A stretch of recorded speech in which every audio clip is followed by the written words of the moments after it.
they need is a bye week. I'm giving them 7 days off of football because their first bye week got derailed by the Titans' COVID disaster. Then now they lose their Thanksgiving primetime game and those 3 extra days off after that Thursday game because of another team's COVID disaster with the Ravens.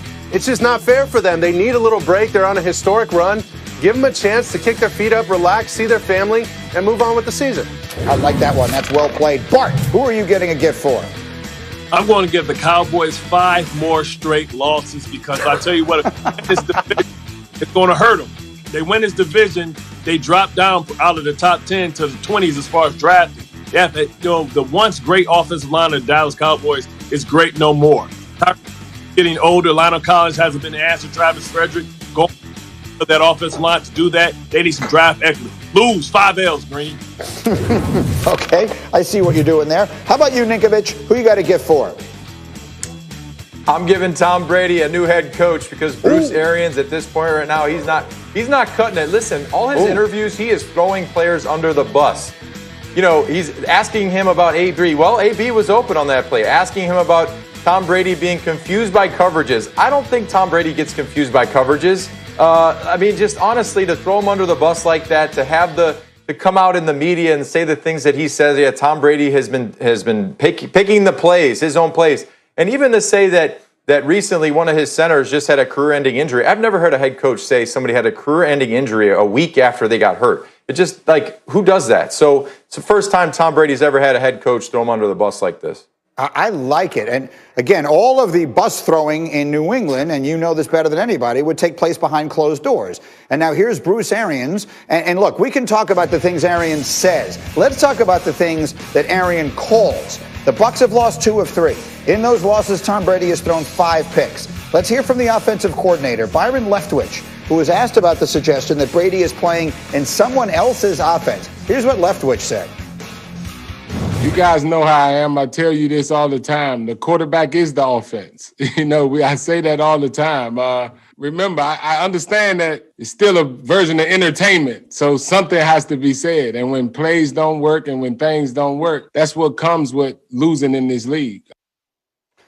Okay, so we need to dive into this a little bit deeply. We've talked about it a lot this week. And look, I mean, Byron Leftwich is doing the right thing. He's doing exactly what his head coach doesn't do. He's trying to say something that will diffuse what is obviously a problematic situation. But Mark Sanchez, you play the quarterback position and you went head-to-head against Brady a million times. As you watch him right now, is the quarterback the offense in Tampa? Are they running an offense that is best suited to him? I don't know if I could say that with certainty. I'd have to say no. And here's the issue. I understand Coach Arians is airing people out. Sometimes that motivates players. Sometimes that gets his team juiced up. Okay, that's fine. That's one way to approach it. I'd prefer, hey, you want to rip me behind closed doors, and then you take the bullets at the podium. That's just kind of, my school of thought. But listen, the most important thing he said is, okay, Brady's getting confused by coverages. Whether I agree or not, I happen to disagree. But if that's the case, you've identified a problem. Now let's try and solve it. I don't want problem identifiers. I want problem solvers. So what are you going to do? Are you going to use, I think Orlovsky nailed it this week. He talked about they need to use more exotic formations. Use Gronkowski, split them out so you can see man and zone. Use shifts and motions. When you shift in motion, you're not doing it for somebody's health. You're doing it to get information from the defense. So why don't you try using it instead of staying in these static formations and claiming your quarterback can't read the coverage? I would just try and mix it up a little bit, solve a problem for Tom Brady, make it easier. You're the coach. You got to make him comfortable. He's your starting quarterback. Help him out as much as you can. I don't care if he's played for 20 years and he's the best of all time. Help him out.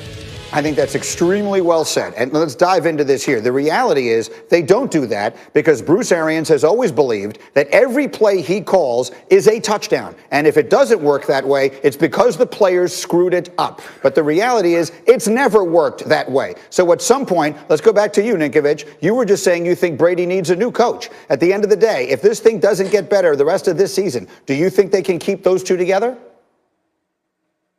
No, you can't do that. When you start to bring somebody in the public's eye and say, look, this is the reason why we're losing. He's missing these throws. The receivers are wide open. The coverages, he must be confused. The plays coming in, they're great plays. He just has to run them. That's what people say when they're full on themselves, high on their horse, on the things that they're calling. Their egos are in the way of reality. And at this point right now, you have a lot of great pieces in place. Use those pieces to try and make the best of the situation. They still have a lot more to go here in the season. They can still be one of the best teams in the NFC, but they need to correct. They need to create a better offense using Brady's skill set. And he was never a deep passer. Tom Brady was never a deep down the field thrower. Short, intermediate passes. Let him break down the defense and call the right play against what the defense shows you. That's what you pay a great quarterback to do. Check into the right plays. Go and hurry up. Go up and hurry up and create plays. That's what Tom Brady does. Sorry, Nico, I didn't mean to jump on you there. Bart Scott, what do you think? Yeah, Byron Leftwich, we are in the entertainment business. And you know what can be entertaining? The truth. And that's what Bruce Arians thinks he's saying, but it's not the truth. I came on this show yesterday and I told you about how he almost got Ben Roethlisberger killed. And Ben Roethlisberger is a quarterback that can move in the pocket, sacked 215 times in the first 5 years under Bruce Arians. That's why Pittsburgh ran him out of town. Understand that they're it's like trying to make Russell Westbrook a three-point shooter, top 5 three-point shooter. It just ain't going to happen. And people don't change when they're 20 years old. What happens is Bruce Arians is a man of a certain age, and I know by being around my grandparents that when they get a certain age, that they don't care. They're going to do what they want to do. And that's what Bruce Arians is doing. But what he's understanding, he's letting his team down with his play calling. Tom Brady is a dominant player. This is the most talented roster in the NFL. They have to do a better job in utilizing what he does great, putting 2 tight ends on the field at the same time, which allows Tom Brady to have options up the seams and on the outside, allowing his offense to run through the running game so that they can take time off the clock, rest that defense, so that they can go out and they can win the Super Bowl. This is a team that has the most talent. They should be a Super Bowl contender, but they have an identity crisis about who and what they are, and Tom Brady has to walk into that office, close the door, and have one of those conversations that Peyton Manning had when he was with Kubiak and said, this is how we're going to do it. And listen, to Nikovic's point, he thinks that Bruce Arians won't lose this one because Bruce Arians has more time left as a coach than Tom Brady has as a player. And very quickly, Mark, I just want to come back to you to get back to the X and O piece of this, because I saw it in your notes that they would have 2 plays when Brady came to the line of scrimmage in New England, and he's coming there with 1 now. Explain what that means. So essentially, you go up to the line of scrimmage, you have 2 calls in your holster there, and Brady goes up and he goes through a dummy cadence, uses motion, uses some sort of shift to gain information from the defense. Boom. Now they've given me the information. I know which play I want to go to. Potentially, I can audible to a different play. That's his game. That's what he does. Right now, they're going up to the line of scrimmage and they're chucking balls downfield, and Ninkovich nailed it. That's not Brady's game. He's like a 1-for-4 completions guy, balls over 20 yards. And that's just fine, being 25% on balls